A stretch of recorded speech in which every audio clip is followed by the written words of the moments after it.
একটি গ্রামের দরিদ্র কৃষক হরি ও তার ছোট ছেলে মিঠুকে নিয়ে।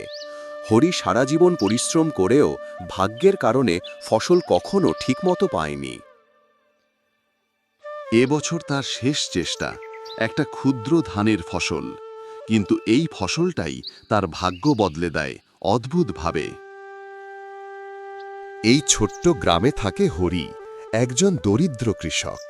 সারা জীবন তার হাতে ফসল ফলেনি, কিন্তু তার মনটা সোনার মতো। হরি ঘুম থেকে ওঠে, ছেঁড়া গামছা পরে নিজের ছোট ছেলেকে ডাক দেয়। মিঠু, ওর বাপ মাঠে যেতে হবে। মিঠু, ওর বাপ মাঠে যেতে হবে। 8 বছরের ছেলে খুব মিষ্টি, কথায় কথায় বলে, বাবা, সব ঠিক হবে। গাঁয়ের লোকজন কেউ সাহায্য করে, কেউ ঠাট্টা করে। লালচাঁদ, স্বার্থপর জমিদার, হরির জমি নিতে চায়। তার কাছে নেই ঠিকমতো সার, নেই টাকা, নেই ভালো বীজ। হরি ভাই, ধার আর দিতে পারবো না। দোকানের কথা শুনে সে মনমরা হয়ে বাড়ি চলে গেল। সে বাড়ি গিয়ে অনেকক্ষণ ধরে ভাবতে থাকে যে সে কিভাবে সংসার চালাবে। তো সে কিছু ভাবার পরে তার মনে পড়ল জমিদার মশাইয়ের কাছে গিয়ে কিছু টাকার কথা বলে দেখি। সে এটা ভেবে বেরিয়ে পড়ল জমিদার মশাইয়ের বাড়ির উদ্দেশ্যে।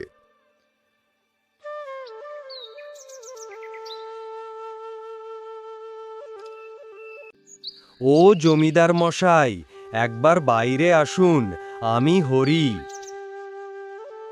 হরি জমিদার মশাইকে এইভাবে ডাকতে লাগল। অনেকক্ষণ পর জমিদার মশাই ঘর থেকে বেরিয়ে এলো। তখন হরি তাকে সব কিছু বলতে লাগল, তার দুঃখের কষ্টর কথা। জমিদার মশাই, জমিদার মশাই, আমাকে কিছু অর্থ ঋণ হিসেবে দিন না। আমি ফসলটা উঠলেই আপনাকে সব ফেরত দিয়ে দেব। আমার একটা ঘরে ছোট্ট ছেলে আছে, সে কিছু খেতে পারছে না দুদিন ধরে, আর দুমুঠো দুবেলা ভাত খাওয়ার মতো ঘরে চাল নেই। দোকানিও কিছু ধারের জিনিসপত্র দিচ্ছে না। জমিদার হরির কথা শুনে মনে মনে ভাবল, এটাই সুযোগ। হরি জমিটা ভালো ফসল হয়, হয়তো ওটা হাতিয়ে নেওয়া যাক তাহলে। দেখো বাবা হরি, এখন দিনকাল খুবই খারাপ, তো খালি হাতে কেউ আর টাকা দিচ্ছে না, সেটা নিশ্চয়ই তুমি শুনেছ। তো তুমি যদি তোমার ওই জমিটা আমার কাছে বন্ধক হিসাবে দাও, তাহলে আমি তোমাকে তার পরিবর্তে কিছু অর্থ দিতে পারি। হরি জমিদার মশাইয়ের কথা শুনে হতবাক হয়ে সে ভাবতে লাগল যে জমিটা যদি জমিদার মশাইকে দিয়ে দিই, তাহলে জমিদার মশাই টাকা তো আর শোধ করতে পারব না। এই কথা ভেবে সে বাড়ি চলল ছেলের সাথে এই ব্যাপারে আলোচনা করার জন্য। ততক্ষণে জমিদার এই দিকে বসে ভাবতে লাগল,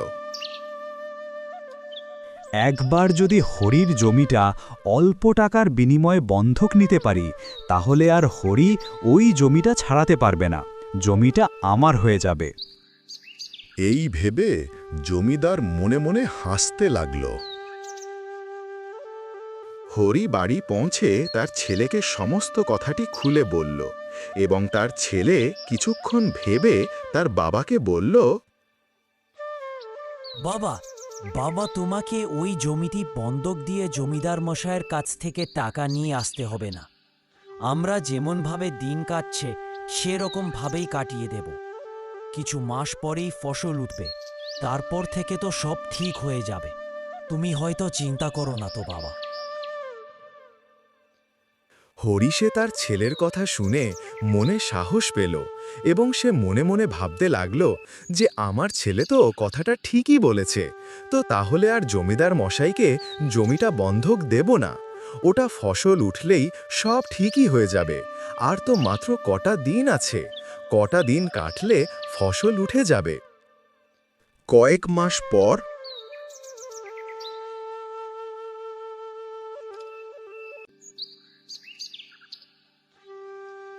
হরি সকাল সকাল রওনা দিল তার জমির দিকে।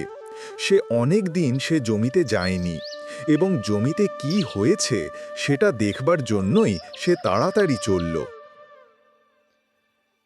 সে জমিতে গিয়ে দেখে সে ভীষণই খুশি হয়ে গেল, কারণ তার জমিতে বিগত যে কয়েক বছর ধরে ধান না হওয়ার জন্য তাদের যে অভাবে সংসার চলছিল, তো সেটা আর হবে না, কারণ তার জমিতে এ বছর দারুণ ফসল হয়েছে।